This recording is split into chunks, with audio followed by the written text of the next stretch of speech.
Un día más, con la gracia del Señor, proseguimos el comentario del Catecismo de nuestra Madre, la Iglesia. Continuamos la explicación del punto 543. Después de haber hablado del reino, de que todos los hombres están llamados a esa pertenencia al reino de Dios, se dice que en primer lugar hay una explicación histórica. En primer lugar fue anunciado a los hijos de Israel el reino de Dios. Hay textos como este de Mateo 10, 5, 7 que dice: a estos 12 envió Jesús después de darles estas instrucciones: no toméis camino de gentiles, ni entréis en ciudad de samaritanos. Dirigíos más bien a las ovejas perdidas de la casa de Israel. Id proclamando que el reino de Dios está cerca. Es curioso, ¿eh? El Evangelio de Mateo, que además es el Evangelio que está más claramente escrito en un contexto de los judíos y está dirigido a los judíos, les recuerda al pueblo de Israel que el plan de Dios era que, en primer lugar, el primer pueblo al que se dirigiese la predicación del reino de Dios fuese el pueblo judío. Es curioso porque en un primer momento Jesús le dice a los apóstoles: bueno, no vayáis camino de los gentiles. En primer momento, en primer lugar, dirigíos a los judíos.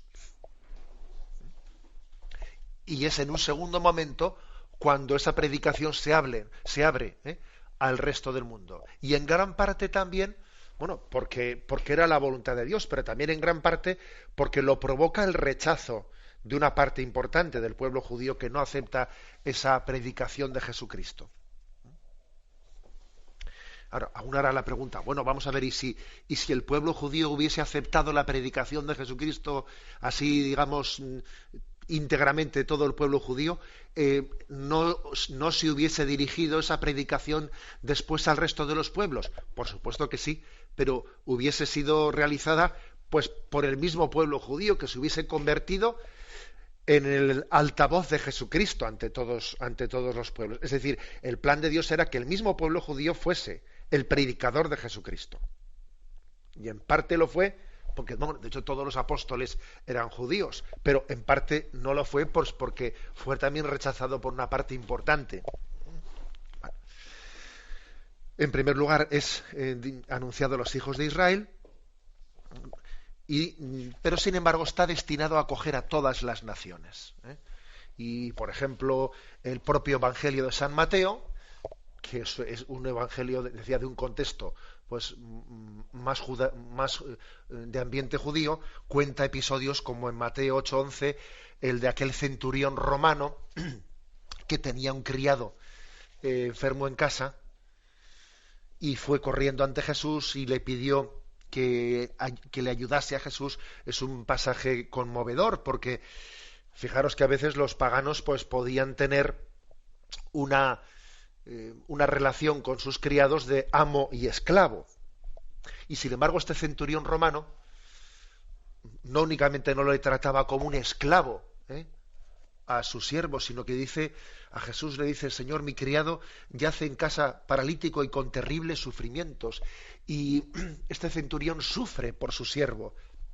Y como su siervo está enfermo, él sufre con él. Y sufre como si fuese su hijo que está enfermo. Y sale corriendo detrás de Jesús. ¿Qué quiere decir?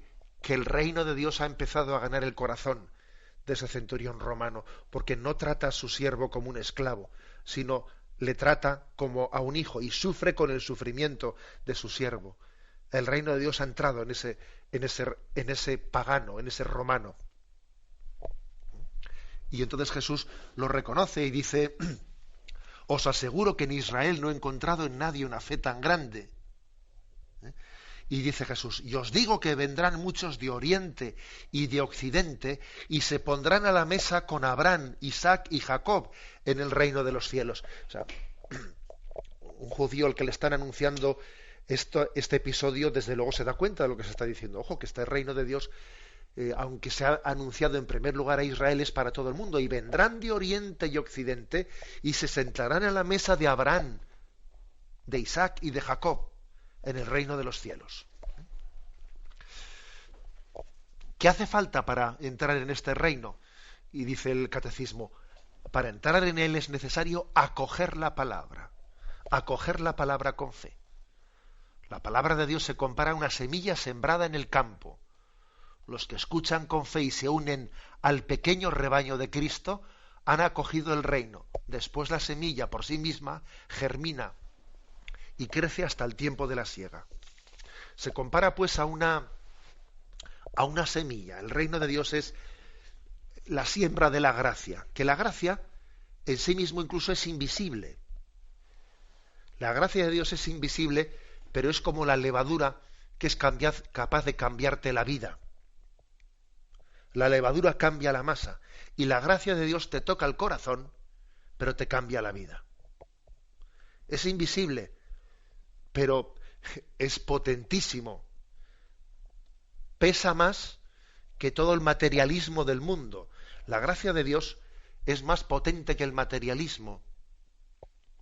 ¿Quién ha dicho que el mundo lo mueve el dinero, que lo mueve el poder, que lo mueve el placer?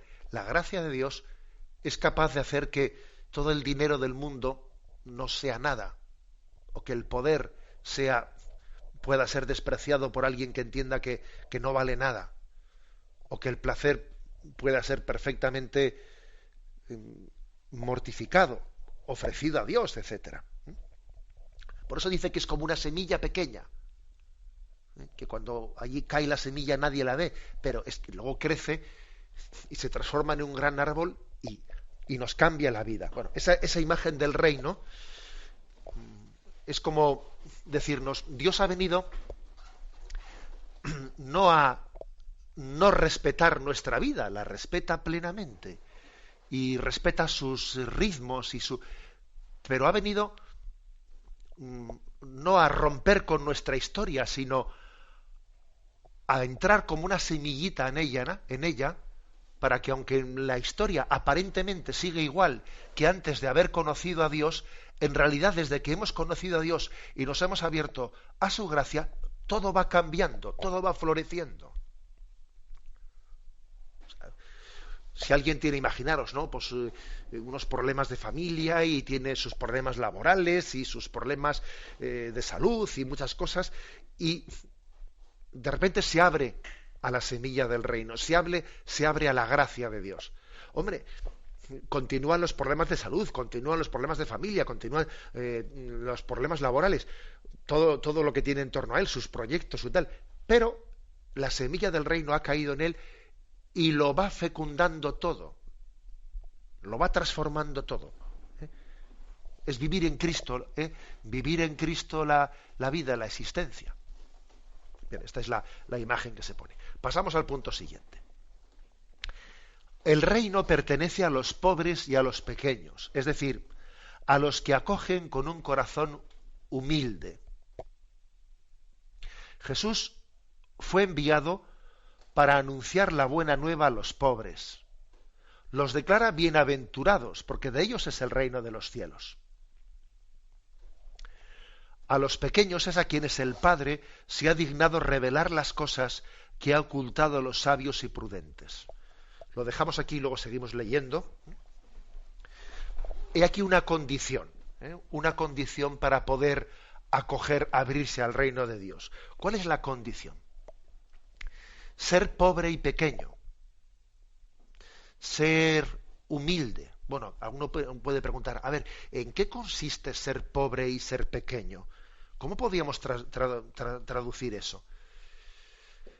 El caso, fijaros, es que el Evangelio, en ese sermón de las bienaventuranzas, que algunos dicen que es el corazón del Evangelio, sermón de las bienaventuranzas, según la versión de San Mateo, dice, bienaventurados los pobres de espíritu, porque de ellos es el reino de los cielos. Según la versión de San Lucas, dice, bienaventurados los pobres, porque de ellos es el reino de Dios. Bienaventurados pobres, los pobres de espíritu, o bienaventurados los pobres. ¿Cuál de las dos versiones del Evangelio, la de Mateo o la de Lucas, es la que pronunció Jesús? ¿Bienaventurados los pobres de espíritu o bienaventurados los pobres? Bueno, hay por ahí muchos exégetas que se ponen a elucubrar cuál fue la versión pronunciada por Jesús, y bienaventurados los pobres de espíritu. Bueno, los exégetas que discutan lo que tenga que discutir, ¿verdad? Pero a nosotros podemos decir que nos importa poco cuál fue la versión que dijo Jesús, porque en realidad las dos, San Mateo y San Lucas, lo que nos importa es que las dos versiones están inspiradas por el Espíritu Santo y son evangelios canónicos, con lo cual eso le ilumina una a la otra. Es decir, para comprender bien qué significa pobres de espíritu, hay que entenderlo desde los pobres. Y para entender bien qué significa bienaventurados los pobres, hay que entenderlo desde los pobres de espíritu. La clave no está en el estudio histórico crítico de si Jesús dijo esta frase o dijo la otra y este evangelista fue el que le añadió o el que le quitó. Eso nos importa poco. Bueno, está bien que a uno lo investigue, pero eso no es lo esencial para comprender el Evangelio. Lo esencial para comprender el Evangelio es que todo el Evangelio en su conjunto está inspirado por el Espíritu Santo, la Iglesia lo reconoce como palabra de Dios y por lo tanto cada pasaje del Evangelio hay que interpretarlo desde la iluminación que nos dan los otros, sin sacar un texto de contexto, sino entendiéndolo globalmente desde toda la revelación. Creo que esto es importante. Por eso dice aquí el Catecismo, vamos a ver, ¿cuál es la condición para coger esa semilla del reino? Ser pobre de espíritu, las dos cosas.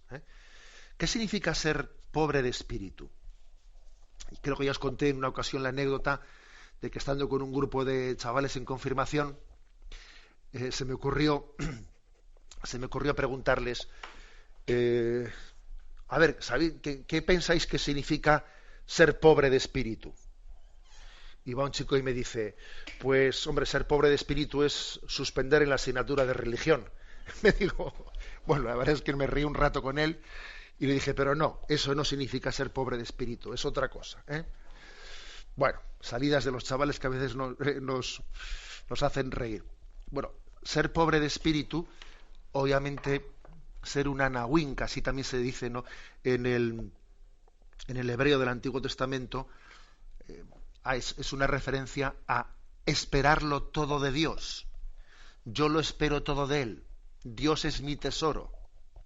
Yo no pongo mi tesoro en esta vida. Yo no busco seguridades en esta vida. Yo no sustento mi felicidad pues en mi cuenta corriente. No fundamento mi paz y mi alegría en mi estatus social. No. Ser pobre de espíritu es yo todo lo espero de Dios y solo en Él pongo mi confianza. No busco falsas seguridades en esta vida. Eso es ser pobre de espíritu. Claro, ¿qué ocurre? ¿Por qué también la palabra de Dios nos dice bienaventurados los pobres? Porque es que no nos engañemos. Los pobres para nosotros son un ejemplo de cómo tenemos que ser pobres de espíritu. Porque si uno dijese, yo soy pobre de espíritu, ¿no? Y para mí Dios es mi sustento, Dios es mi confianza, yo pongo mi confianza en Él y no en la cuenta corriente. Bien, al mismo tiempo que tengo la cuenta corriente absolutamente bien pertrechada y bien, vamos a ver, podemos engañarnos fácilmente diciendo palabras hermosas si después no las traducimos también, si no las encarnamos en nuestra realidad. Será difícil que nosotros digamos, será difícil que sea verdad, que yo pueda decir soy pobre de espíritu y todo lo espero de Dios, sino si al mismo tiempo también no uno mi vida y no uno mi destino y no me hago solidario con el destino de los pobres. Pero me refiero de los pobres físicos, no solo de los pobres de espíritu. O sea, los pobres nos ayudan, eso lo dicen muchísimo los misioneros que han tenido la experiencia de la misión. Los pobres nos evangelizan, los pobres nos enseñan a ser pobres de espíritu. Tenemos que acercarnos a los pobres viendo en ellos un evangelio. O sea, ellos nos enseñan a ser pobres de espíritu. Yo no sé, yo no he tenido nunca la experiencia de pedir limosna. Tiene que ser algo que cambie tu vida, ¿no? El que tú vivas pidiendo limosna, pero el que alguien viva pidiendo limosna nos está leccionando a nosotros de lo que es ser pobre de espíritu, que vivimos de la gracia de Dios, que solamente Dios es nuestro sustento y nuestra salvación. Solamente así se puede acoger el reino de Dios. Esta es la condición. La condición para acoger el don de la salvación y de la gracia de Dios y del reino es darte cuenta que eres pobre y necesitas de Él. Es una actitud de humildad, clave y fundamental en nuestra vida. Hay otro texto que es muy paradigmático, muy clave, que es el texto de Mateo 11, 25. Yo te bendigo, Padre, Señor de cielo y tierra, porque has ocultado estas cosas a sabios e inteligentes. Otras traducciones dicen a los sabios y a los prudentes. Claro, aquí obviamente la palabra prudencia es dicha en un sentido no positivo. La prudencia es una virtud, ¿no? Pero la inteligencia es una virtud. Bueno, una virtud, es un don, Pero claro, vamos a ver, o sea, también puede llevarnos a una actitud negativa de decir, bueno, yo como soy muy inteligente, entre comillas, y muy prudente, entre comillas, yo me voy a fiar de mi cálculo de fuerzas. Pongo mi seguridad pues en mis medios humanos, ¿no? Y parece que entonces me fío más de mí que de Dios. Me fío más de mí que de Dios. Es así la cosa, ¿no? No sé si conocéis ese chiste que se dice que estaban un francés, un inglés y un español discutiendo en cómo había que repartir los bienes, ¿no? Pues para los pobres y para que reservarse para uno y quedar para los pobres, ¿no? Y entonces va el francés y dice, yo hago una línea aquí, trazo una raya en el suelo, tiro las monedas al aire y los que caen a la izquierda de la línea es para los pobres y lo que cae a la derecha de la línea es para mí. Va el inglés y dice, bueno, yo lo hago de la siguiente forma, hago un círculo con una tiza en el suelo, tiro las monedas al aire y lo que cae dentro del círculo es para mí y lo que cae fuera es para los pobres, ¿no? Entonces va el español y dice, pues yo lo hago más fácil, yo tiro todas las monedas para arriba y lo que quiera Dios que lo coja para los pobres y lo que caiga abajo es para mí. Bueno, pues el chiste viene un poco como a denunciar lo que dice el Evangelio. Porque los que se las dan de sabios y prudentes e inteligentes no pueden acoger, ¿no? Yo te bendigo, Padre, porque esto se lo has ocultado a los que se las dan de sabios e inteligentes y se los has revelado a los pequeños. Sí, Padre, así te ha parecido mejor. O sea, es decir, ante Dios no se puede ser permitidme la expresión, zorro, en el sentido que Jesús se lo aplica a Herodes. Id y decidle a ese zorro, es decir, alguien que está haciendo su cálculo humano de poder. Ante Dios solamente se puede ser niño. Ante Dios solamente se puede ser niño. No hay otra forma de presentarnos delante de Él. Es la condición para abrirnos al reino de Dios. Es la condición para la conversión. Tener corazón de niño, ser pobre de espíritu. La bendición de Dios Todopoderoso, Padre, Hijo y Espíritu Santo, descienda sobre vosotros. Alabado sea Jesucristo.